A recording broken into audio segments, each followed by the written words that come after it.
If you have not got your caffeine, if you have not got your water, please do so now. We're going to begin shortly.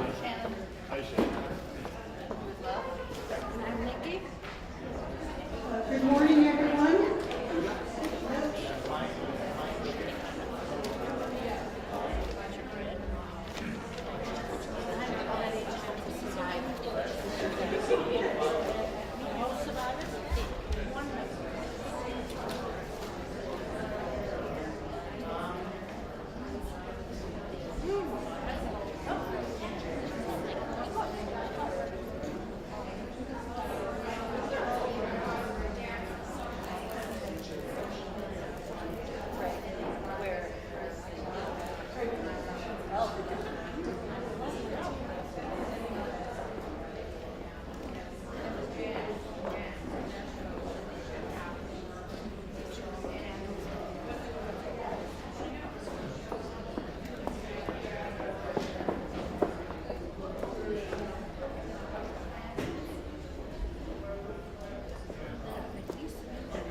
Good morning, everyone.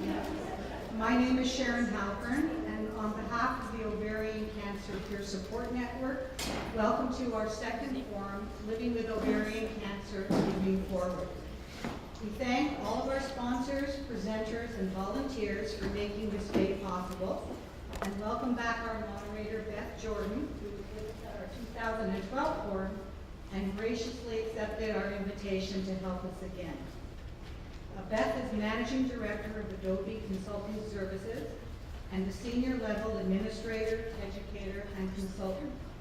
She has consulted extensively with all levels of government on the issue of violence against women and the integration of anti-racist and anti-oppression frameworks.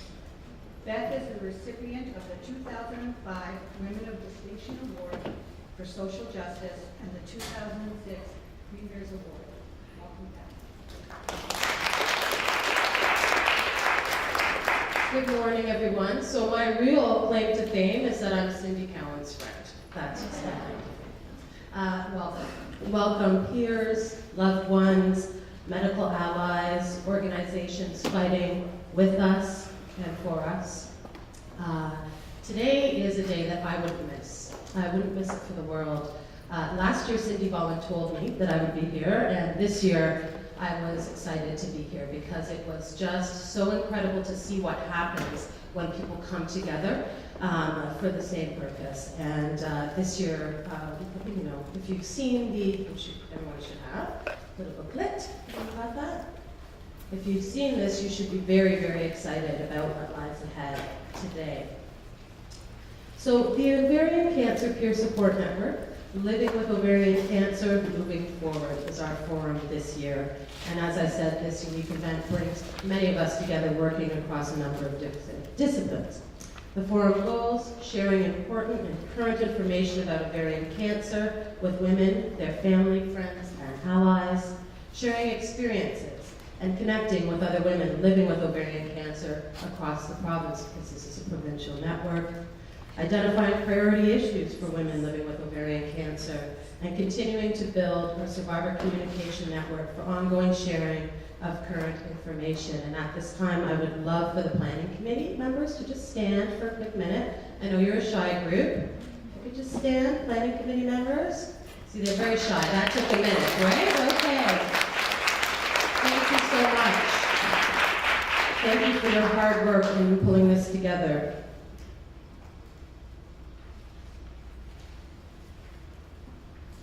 As part of our welcome, it's very important for us to pay tribute to those members of the network who are no longer with us. And we understand the theme of this forum to be moving forward, but in order to do that, it is very, very important to recognize whose shoulders we stand on and remember those that have passed with love and with respect. We want to remember the founding mothers, Mona Gauthier and Cindy Cowan. And make no mistake, they're in the room. They are definitely in the room. And OVCA peers, Cora Bacalaz, Esther Zietlin Assunta Angel, Catherine Yasmins, Sue Deacon, Alana Waldman, Phyllis Peck, and V. So on your table, you should have a candle, which you should be able to light from the bottom. Don't worry, there's no real fire happening. And if I could ask us just to take a moment of silence and reflect on those that are no longer with us, and also remember anyone that I may have missed when I was reading your names. So if we can take that moment of silence.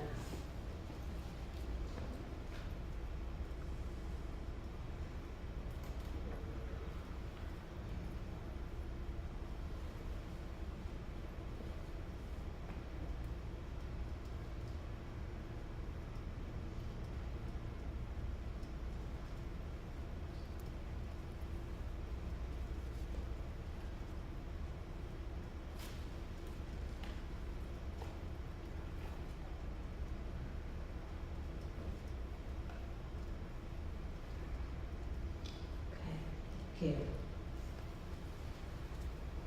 As I said, we know that they're with us and they guide the work that we do today, and we have exciting work to do together today.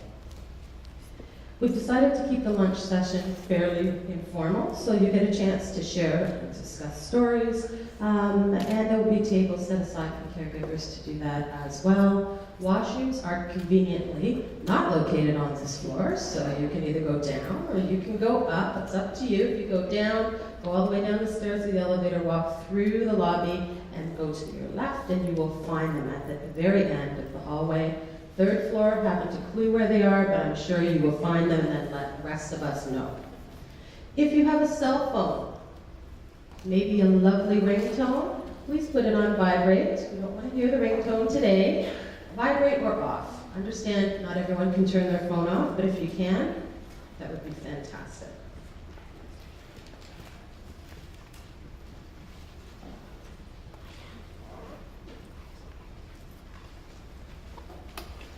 So I'm going to start us off. It is my honor and pleasure to invite Dr. Susan Kemmel-Reid to come forward. She'll be our first presenter today.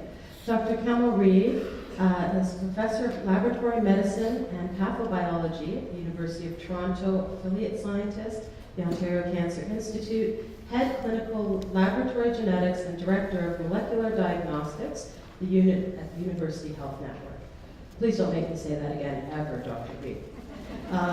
Dr. Kemmel-Reid's Clinical Service Laboratory is one of the largest cancer genetics testing laboratories in Canada and focuses on the diagnosis, prognosis, and monitoring of many hematological malignancies, as well as mutation testing in solid tumors. Her bio is extensive, and we would be here for the rest of the day if I finished it. So please join me in welcoming Dr. Kemmel-Reid.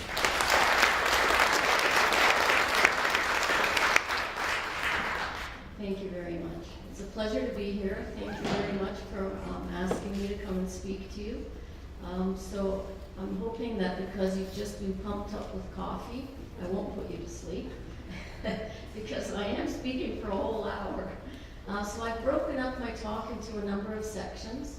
I'm just first going to very briefly introduce the lab and who we are at UHN, and then just into some background which you may already know about ovarian cancer in general, and the inherited kind versus the acquired kind. And then some of the genetics associated with ovarian cancer, some of the work that we've done with the Impact and Compact trial, and then finally what we're doing moving forward. So that's a lot to pack in an hour, and I hope I'll maintain your interest. So this is just a picture of Princess Margaret. Many of you probably know what it looks like. And we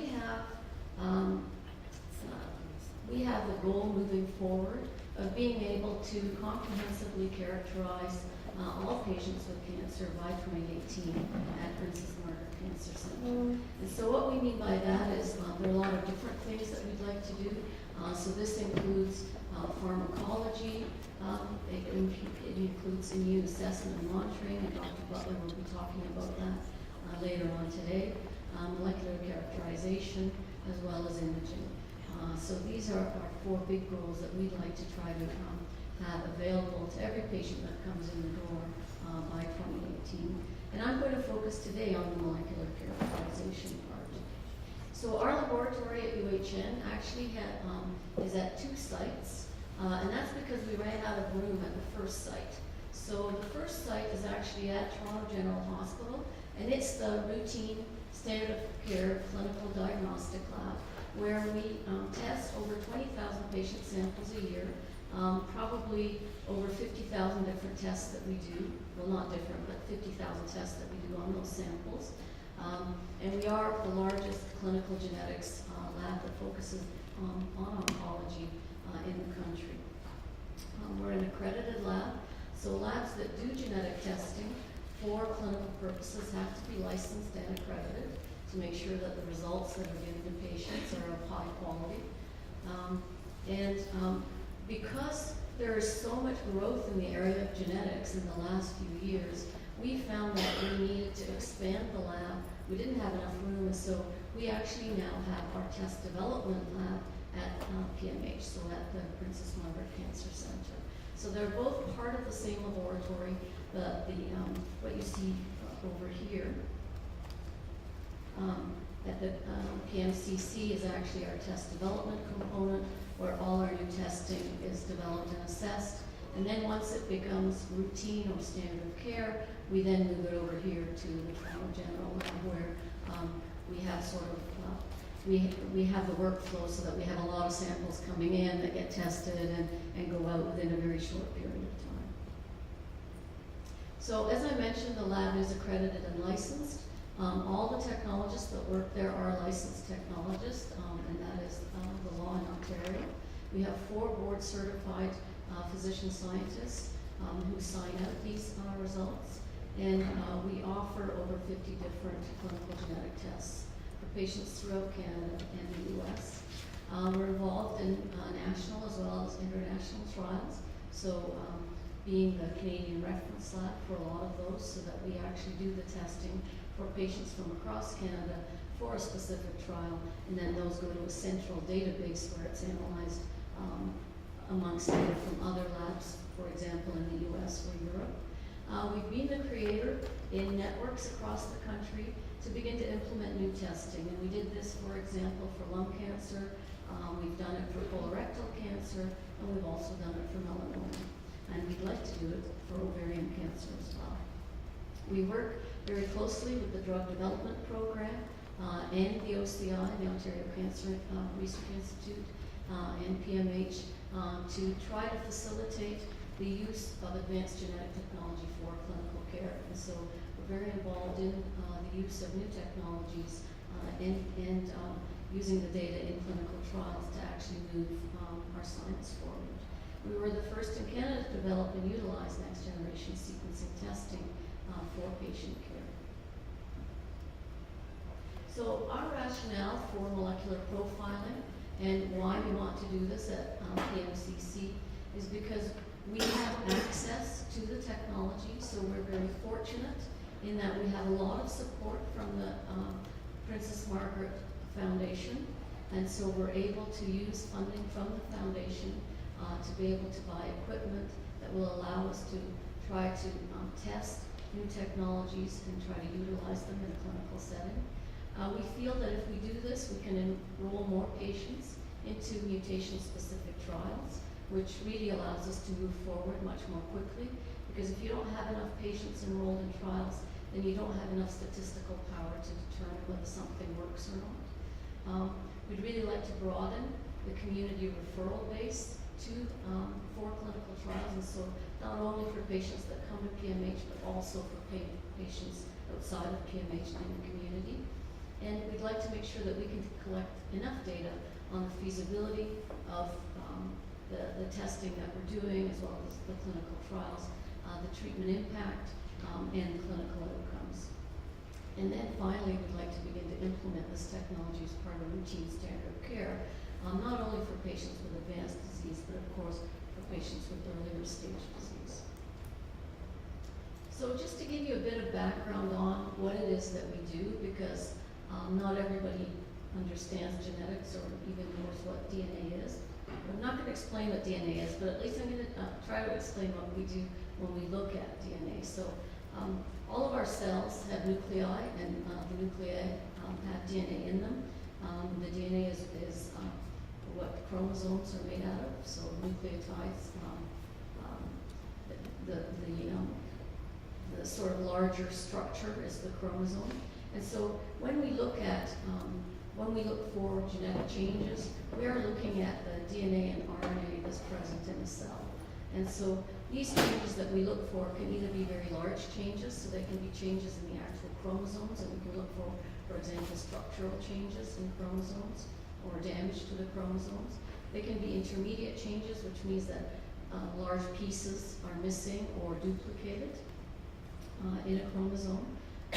Or they can be very small changes, so we can actually just look at specific nucleotides in the DNA and determine whether those changes are affecting the function of a protein that DNA codes for. We can also look for changes in regulation, so there are sequences in the DNA that are actually what we say either methylated or regulated in a specific way, and they can affect the function of these strings of nucleotides of DNA sequence that we call genes. So there are many different ways that we can look for DNA changes, and we really try to look for as many as we can, so that because all of these changes can complement one another and can give us more information as to what's actually going on in the cell. So what happens when a patient or when a cell becomes cancerous is that a cell acquires a mutation, so a change in its DNA, which can then affect the transcription of that DNA, and it can affect the function of proteins. And these mutations can accumulate over time, and it's with this accumulation of changes that you finally begin to see either uncontrolled growth or